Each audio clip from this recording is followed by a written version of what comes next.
Long ago, in a land where deserts stretched for miles and seas whispered secrets to the winds, there lived a man named Jonah. He was not a hero as some might expect, not a mighty warrior, nor a king robed in splendor. Jonah was an ordinary man with an extraordinary calling, to be a messenger for the God who speaks through storm and silence alike. This is his story, a story of running, of storms, of deep darkness, and of a mercy that can outrun even the swiftest escape. Lean in close. The sea is stirring, the winds are shifting, and Jonah's journey is just beginning.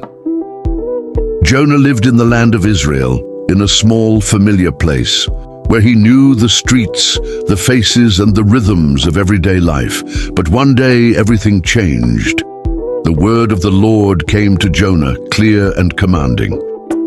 Go to the great city of Nineveh and preach against it, because its wickedness has come up before me. Nineveh, a city of power, towering walls, endless streets, and a reputation for cruelty. A place Jonah wanted no part of, no part at all. In the pit of his stomach, fear twisted with something darker, resentment. The people of Nineveh were enemies of his own people. Why should he, a prophet of Israel, help them? Without a word, Jonah made his choice, not toward Nineveh, away from it. Under the heat of the sun, Jonah journeyed to the coast. He reached the bustling port of Joppa, a noisy place filled with shouts of sailors, creaking wood, and the tang of salt in the air. There, as if fate were aiding his escape, he found a ship bound for Tarshish, a city so distant it lay at the very edge of the known world. Jonah paid his fare, hurried aboard, and descended into the hold. As the ship set sail, he must have thought he was free. He must have thought he could outrun the voice of God. But the sea, silent at first, had its own plans. Out on the open waters, as the ship strained against the current, the sky darkened. Clouds, thick and seething, rolled over the horizon. A wind, sharp and wild, whipped across the deck. The sailors hardened. Men who had spent their lives on the water recognized danger when they saw it. This was no ordinary storm. Waves smashed against the sides of the vessel. The ship groaned and buckled under the assault. Cargo was hurled into the sea. Prayers were shouted to every god the sailors could name. Yet one man, Jonah, lay fast asleep below deck. The captain, bewildered and desperate, found him and shook him violently. "How can you sleep?" he shouted over the roar of the storm. "Get up, call on your God. Maybe he will take notice of us, and we will not perish." Above them, the sailors decided there was only one way to know the truth. They cast lots of game of chance, an ancient way of seeking divine answers, and the lot fell to Jonah. Dragged up onto the deck, Jonah faced a circle of accusing eyes. "Who are you?" they demanded. "What have you done?" With the wind tearing at his cloak, Jonah answered, his voice steady even as the sea raged around them. "I am a Hebrew, and I worship the Lord, the God of heaven, who made the sea and the dry land." Fear rippled through the crew. The very sea they were battling was under the command of Jonah's God. "What should we do to you to make the sea calm down for us?" they cried. Jonah did not hesitate. "Pick me up and throw me into the sea," he said. "It is my fault this great storm has come upon you." The sailors recoiled. They were not murderers.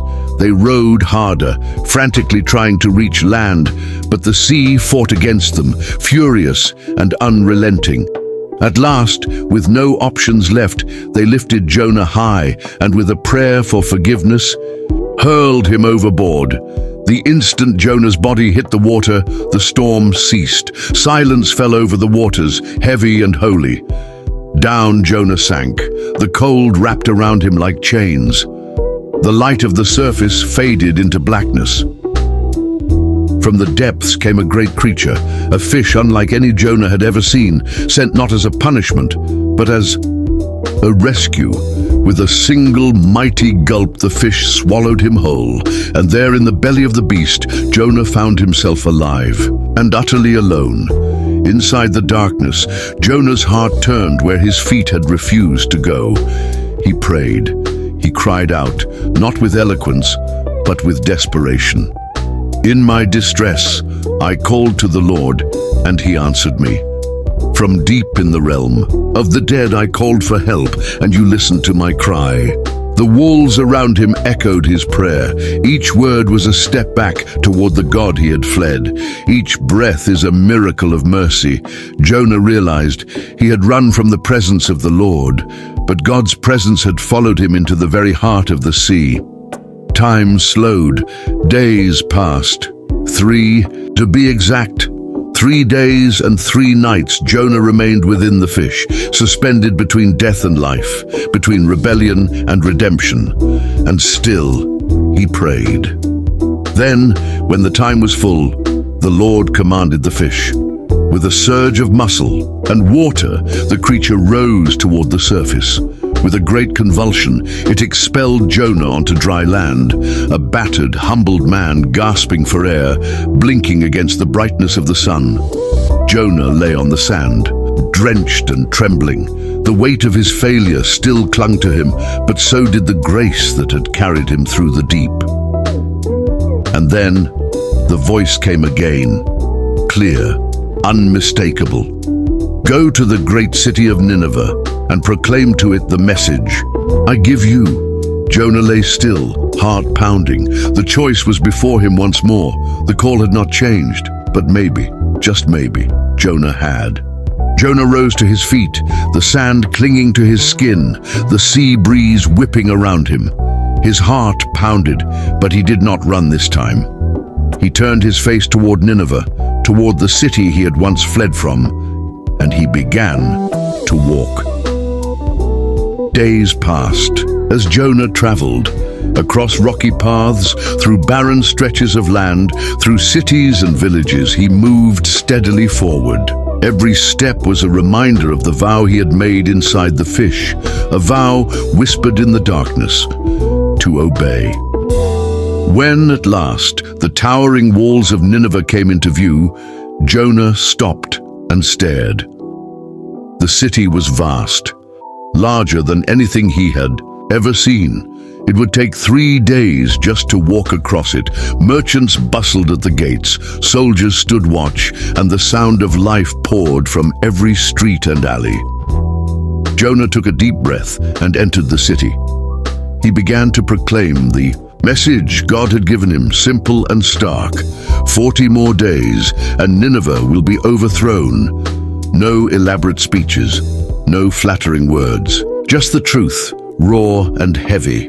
The people listened, at first in small clusters, then in crowds. Whispers spread through the streets, from market stalls to palace corridors. Eyes widened, voices trembled. The message struck deep, like a hammer against a stone.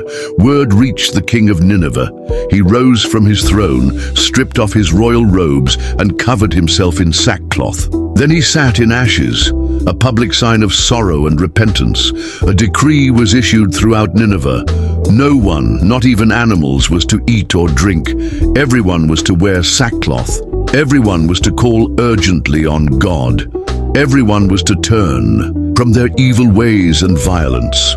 Who knows, the king said, God may yet relent and with compassion turn from his fierce anger so that we will not perish. When God saw what they did, how they turned from their evil ways, he had compassion. He did not bring upon them the destruction he had threatened. But Jonah was not pleased. He left the city and went to a place east of it, where he made himself a small shelter. There he sat, waiting to see what would happen to Nineveh. In his heart, bitterness welled up. I knew it, he muttered under his breath. I knew you were a gracious and compassionate God, slow to anger and abounding in love. A God who relents from sending calamity. That's why I fled. I would rather die than see my enemies forgiven. Jonah prayed, but it was a prayer soaked in anger. Now, Lord, take away my life, for it is better for me to die than to live." But the Lord asked him, "Is it right for you to be angry?" Jonah said nothing. He simply sat in the heat, arms folded, the sun beating down upon him. God, in his mercy, provided a leafy plant which grew up over Jonah and gave him shade, easing his discomfort. Jonah was grateful for the plant, a rare moment of joy flickering across his face. But at dawn the next day, God sent a worm which chewed the plant so that it withered.